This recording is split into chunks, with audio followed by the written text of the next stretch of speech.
Your Best Manager, Episode 24. If you went into a meeting with him, he would know more about your specialty than you did. He would over-prepare for all these meetings, and it just really raised the bar for all of us. When you prepare, when you really know your facts, it shows that you respect the work of the people working for you, and it also keeps them on their toes. Hey everybody, and welcome to the Your Best Manager podcast, featuring interviews with senior managers and leadership experts, as well as practical advice for first-time managers. And after today's show, be sure to hop over to yourbestmanager.com and sign up for my free live masterclass, where you will learn 7 strategies to retain top talent and help your best employees reach their potential.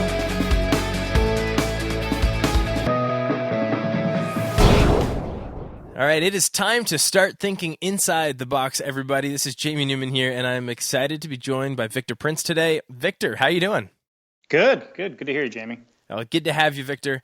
Victor Prince has over 20 years of private and public sector experience managing large teams, over 300 people, large budgets, over $100 million, and profit and loss commitments. His past roles include COO of the U.S. Consumer Financial Protection Bureau, strategy consultant with Bain & Company, online marketing executive with Capital One, and a former member of D.C. Mayor Fenty's cabinet. Victor is also a leadership author, trainer, and speaker. His books include Lead Inside the Box, How Smart Leaders Guide Their Teams to Exceptional Results, and Executive Farm, a Leadership Fable. Additionally, Victor teaches courses in leadership, strategic planning, structured problem solving, effective communications, and project management. And I'll add here that if you listen to the very first interview on the Your Best Manager podcast, you would have heard a great conversation with leadership expert Mike Figliolo, who actually recommended that Victor and I connect. So why don't you start off, Victor, by telling us a little bit about your relationship with Mike, and then walk us through your career path and just how you got to where you are today. Sure. So Mike and I, we worked together at Capital One, and then we kept in touch for years after that.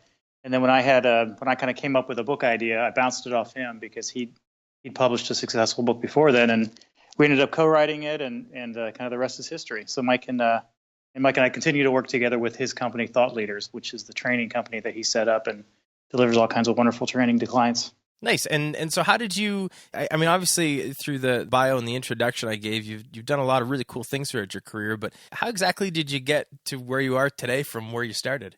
That's a good question. So I think I'm on my 7th career. So, I grew up in the Midwest and came to the East Coast and worked in government, and then went to business school and decided to do consulting at Bain & Company to learn how to do business, and then did some .com stuff. Had a bankruptcy and an IPO, and the IPO was a lot more fun. Mm-hmm, yeah. And then found my way to Capital One and tried financial services for a while, and then went back to public service, working for the city government in D.C.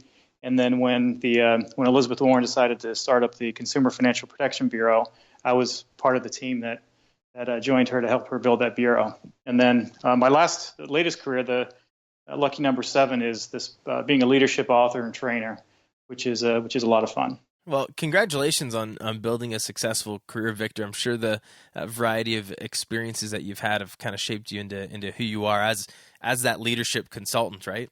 Yeah, you bet. And we're going to keep rolling then and go right into this golden question for the interview. When you look back on your career, who was your best manager? And maybe it wasn't a manager, but a mentor. So who has had the most significant influence on your career, and then why?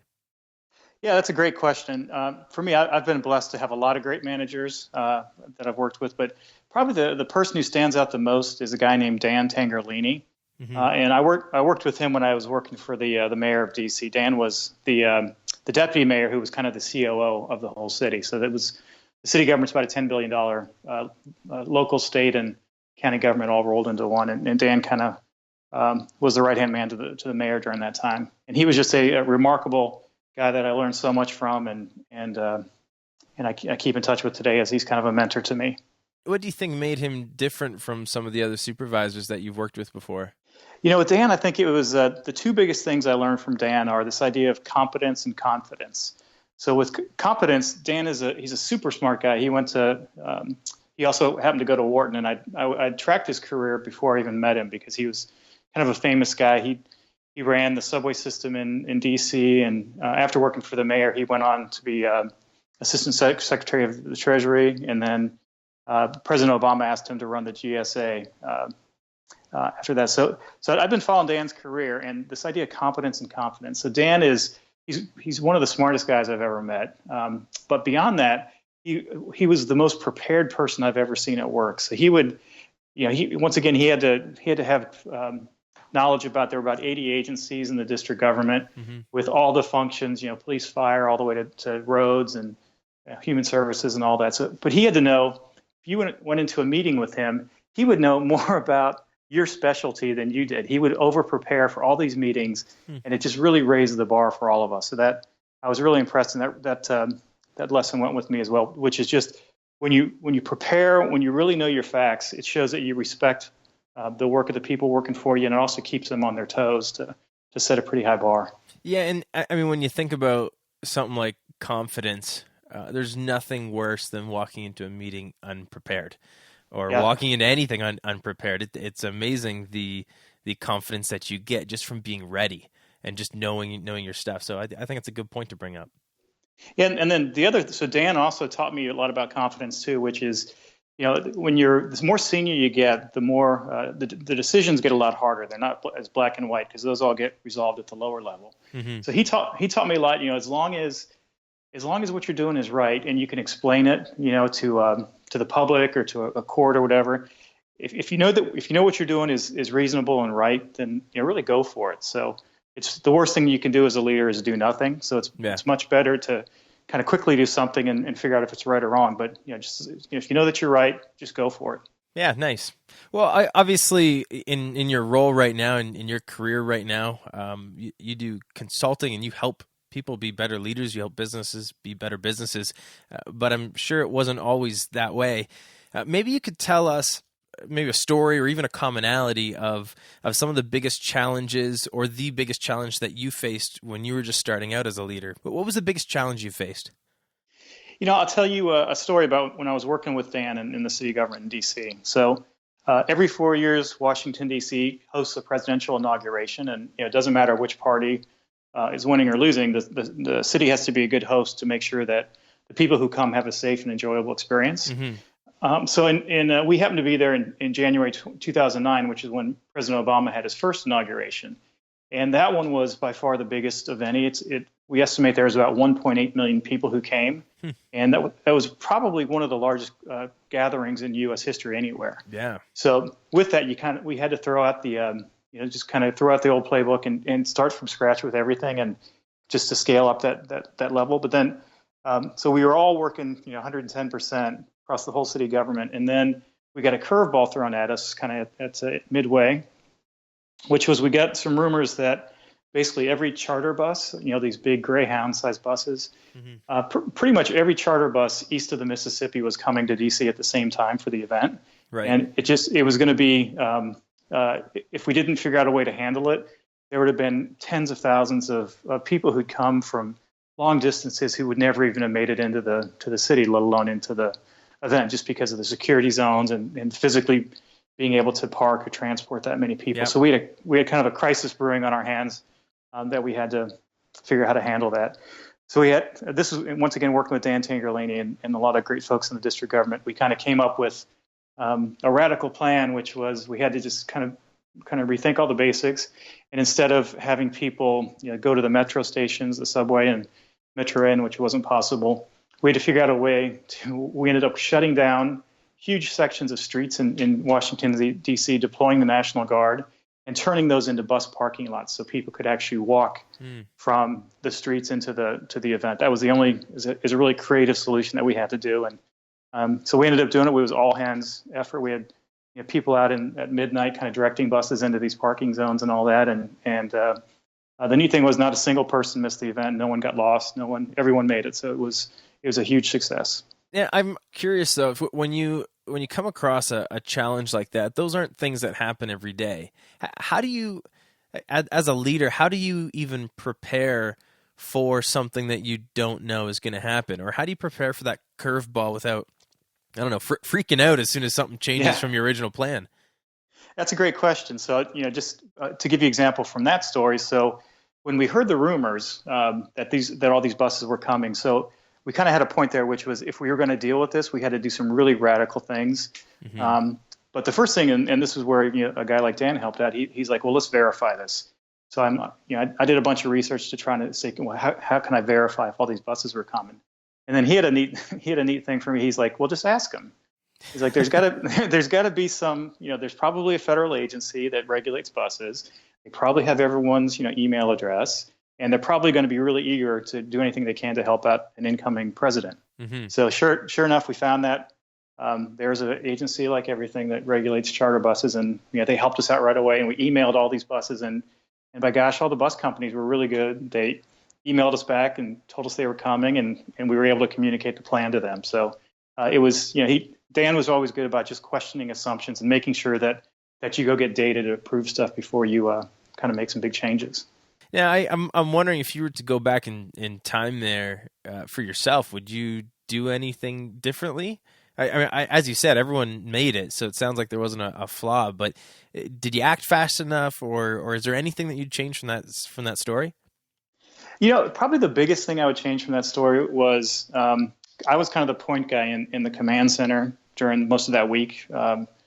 Just kind of I was the mayor's eyes and ears at the emergency operations center, and probably the biggest thing, I was so focused on getting the job done and making sure things didn't happen that I kind of forgot to appreciate the history that was going on. So I remember one particular story. I was in the emergency operations center, and I was going around and kind of bugging people, asking them questions and making sure they were doing all the stuff they were supposed to do. And then one of the guys shushed me because I looked up and it was Aretha Franklin singing a song to kind of kick off the anthem. And people, a lot of people there, that inauguration was a very special event for a lot of folks, particularly in the African American community. Mm-hmm. And I looked up, and a lot of people had tears in their eyes because of the history of this moment. And I was like, wow, I give the guy a lot of credit for shushing the guy from the mayor's office, but he was right to do it. Yeah, I think that's so important. I mean, obviously, anything that's historical or anything that's significant, it's always nice to step back and be able to appreciate. But I remember one of my managers on his whiteboard in his office it was some quote. I'm going to butcher it, but it said something to the effect of "enjoy the journey as much as the destination." And I think it's just good because oftentimes we will push and we will work hard all for an end goal, and we tend to either dismiss what's happening in the here and now or complain about what's happening in the here and now rather than appreciate what's happening in the here and now. So I think that's a good reminder, not only to be appreciative of what's going on, but to just make sure that you're enjoying and appreciating every step along the journey. So thanks for sharing that. Yeah, and it's particularly true for leaders because your people on your team are experiencing the journey as well, and then you need to kind of read where they are, and because a lot of times they'll follow your lead on that. Absolutely. Well, thanks for sharing that story. It's really interesting. But now let's jump back to today, and why don't you tell us something exciting or a few things that are exciting that are happening in your world right now? And I understand you've got a new book coming out. Is that correct? I do. So it's called The Camino Way: Lessons in Leadership from a Walk Across Bain, and it's about the journey I did a few summers ago. I walked this ancient pilgrimage trail that goes across Bain and a bunch across Europe. So, oh, cool. Over a month, I walked about 450 miles across Bain, and then I learned so many lessons from that I started writing a blog about it. And then the blog, my first blog, went viral and went. It's like number 3 on LinkedIn around the world. Wow. And I got tons of great feedback. So I did another one, and it also went viral to like top 10 on LinkedIn. And a lot of people encouraged me to write a book. So about a year and a half later, I'm finishing up the book. It's on pre-sale on Amazon now, and it should hit the markets in about April. Nice. And so if you were to sum everything up, I mean, obviously we don't have time to go through everything, but if you were to sum it up, if someone picks up that book, what's the one thing they're going to get out of it? Yeah, so the main goal of the book is to help people become better leaders by becoming better people themselves. Mm-hmm. And the core of the book, when you're a pilgrim, you have a passport that you get stamped at all your stops to prove that you're a pilgrim and you have the right to stay at these hostels, and it also earns you a certificate at the end. Mm-hmm. But the neatest thing about that was on the back, it had the 7 values that pilgrims should live while they're on the trail.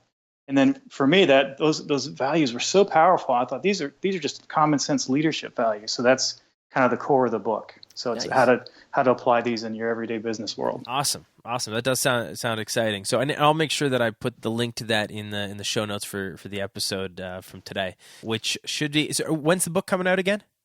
Its official release date, I think, is July 15th of 2017, but that means it should be printed by April or so. From my experience. But it can be picked up pretty much immediately. Yeah, or you pre-sold. You can buy it. You can do pre-order now and lock in the price and all that. So awesome. Well, I'll have the link to the pre-order then, because I think this will be dropping in January.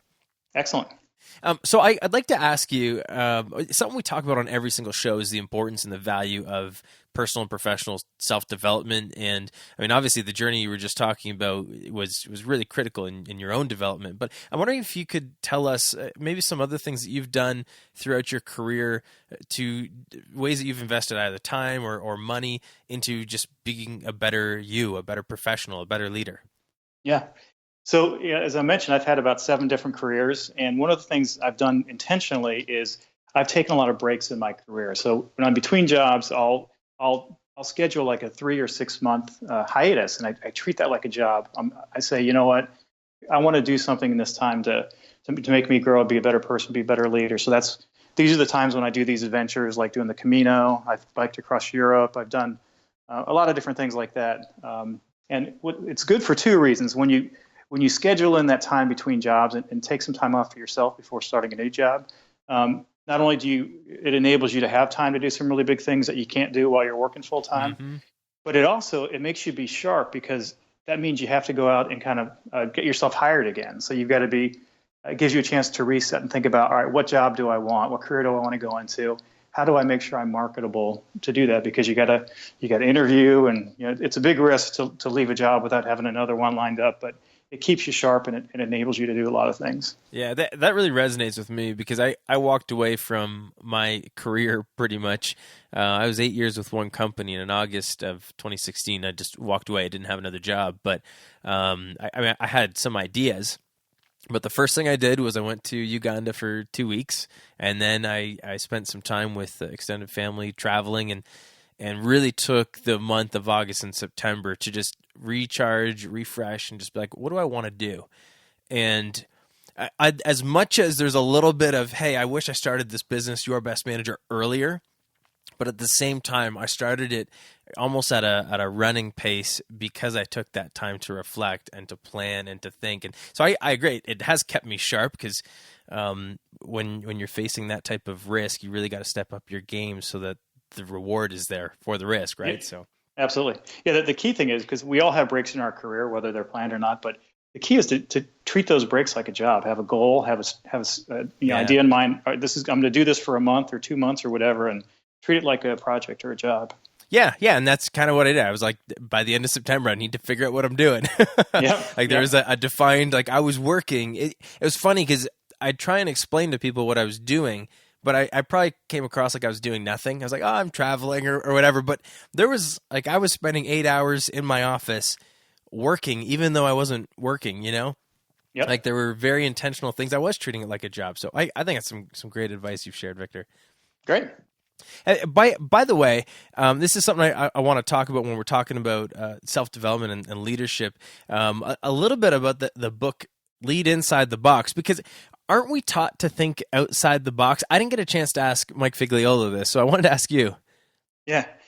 So we bounced off different title ideas, and so the idea of the box is the core of that book is this concept of the leadership matrix that Mike and I came up with, which is it's a tool to look at your team and the needs that they have from you as a leader, to understand the different needs of different people, and to figure out where you are applying your energy and where you should apply your energy in a different way to get the best out of your team. So that's the box, and then we kind of came up with Lead Inside the Box, because it truly describes the book. So here's a leadership matrix and how to apply it, but then it's kind of a fun play with words, because people scratch your head and say, wait, isn't it supposed to be outside the box? So yeah. And in the world of book retailing, you kind of want people to stop and look at your book. So we thought that was a fun way to do that in kind of a descriptive way. Yeah. I think it's really clever. And speaking of books, then, what would be a book aside from the books you've written, which I'll of course have linked up in the show notes? But what would be another book that you'd recommend that first-time managers should pick up just as they're starting their leadership journey? Yeah, there's a lot of great books. Obviously, I've got two out there and one already that I think are great books. But the Lead Inside the Box is a really good book for first time managers because it teaches you how to.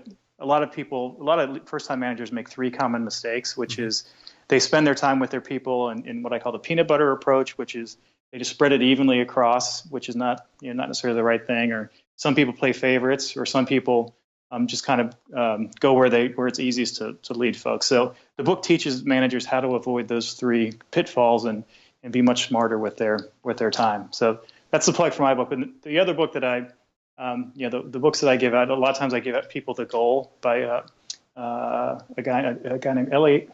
I forget his name, but it's called The Goal, and it basically teaches you how to do process improvement in a fun way. So it's kind of a good primer on engineering. Was it Eliyahu Goldratt? Yeah, that's it. Yeah. I just Googled that, and then as soon as I started saying the name, I was like, I'm going to ruin this guy's name.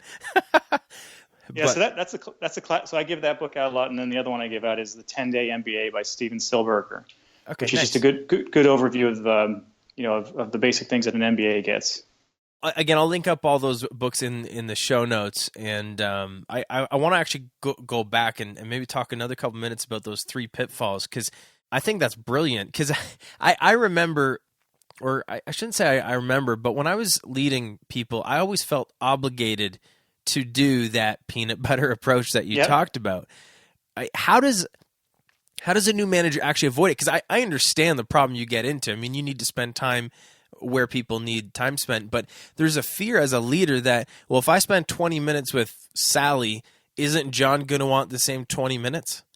So how do I avoid that? That's exactly the point of our book, Lead Inside the Box, which is through a pretty simple questionnaire, we help people figure out what are the needs of different employees, because in the matrix it's based on how much input they require and how much output they produce. And then so some people, if you got someone who's a really produces great output and doesn't require a whole lot of input from you, we call these the exemplars. Mm-hmm. If you end up kind of spending as much time with them as someone who needs your time, they might feel like you're micromanaging them, and you actually might turn them off, right? So they're perfectly able to do what they do, and they just want you out of their hair. And if they need you, they'll ask for it. So you could be counterproductive spending equal amount of time with someone who doesn't need it, and then with someone who does need it, like the people who take a lot of your time but don't produce enough output. We call those folks squeaky wheels and others. So the square pegs. Yeah. So within they need more of your time to either get them up to doing their job, or to help them figure out where another job that's better suited for them. Right. So it's just like one of the best reviews we got for the book was in Forbes magazine. The person said this book is for people leadership what the whole cash cow matrix of BCG back in the day was for money management. So nice. Just like you don't want to, if you're a CFO of a business, you're not going to just give everyone $100. You're going to make strategic investments. It's the same thing that's what we teach with the leadership matrix. Right. Love it. Awesome. Well, we have run out of time, Victor, so it is time to say goodbye. But do you have any final words of encouragement to future leaders or first-time managers listening today? The biggest piece of advice I give people is there's no such thing as bad feedback. All feedback is good. So the key with leadership is to be very good about giving people feedback, kind of real time. Always let people know where they stand, and then be very good about receiving feedback. So always asking your manager or others how you're doing, because that's kind of the core of development. So the feedback cycle helps people get better and helps you get better as well. So if you had one skill to master as a leader, it's being able to give and receive feedback. Couldn't agree more. I think that's vital, and avoiding feedback can be extremely damaging. Yeah, so you bet. So awesome. Well, thank you so much for your time, Victor. I will put the links to your book recommendations in the show notes, which are available at yourbestmanager.com. And if people wanted to connect with you, not to just find your books, but to connect with your business, where's the best place for them to go? Yeah, they can go to victorprince.com. So that from there, they can figure out how, if they want to look me up on LinkedIn and connect with me, or find my books or find my training, it's all kind of there at victorprince.com. Awesome. So I will put that as well in the show notes, which are, again, available at yourbestmanager.com. And it's really easy because you can just search Victor from the homepage and find everything from today's episode. And managers, I'm not sure if you're traveling to or from work, getting a workout in, or simply taking some time to relax and listen today. But I hope that you've been encouraged and inspired by our conversation with Victor Prince. Victor, thanks again for sharing some of your story with the next generation of leaders. I truly appreciate it, and we'll talk soon. Thanks, Jamie. All right, everyone, that does it for today's episode. Thank you so much for listening. Now hop over to yourbestmanager.com and take advantage of the free tools, resources, and training which I've created exclusively for you, the next generation of leaders. Oh, and have fun.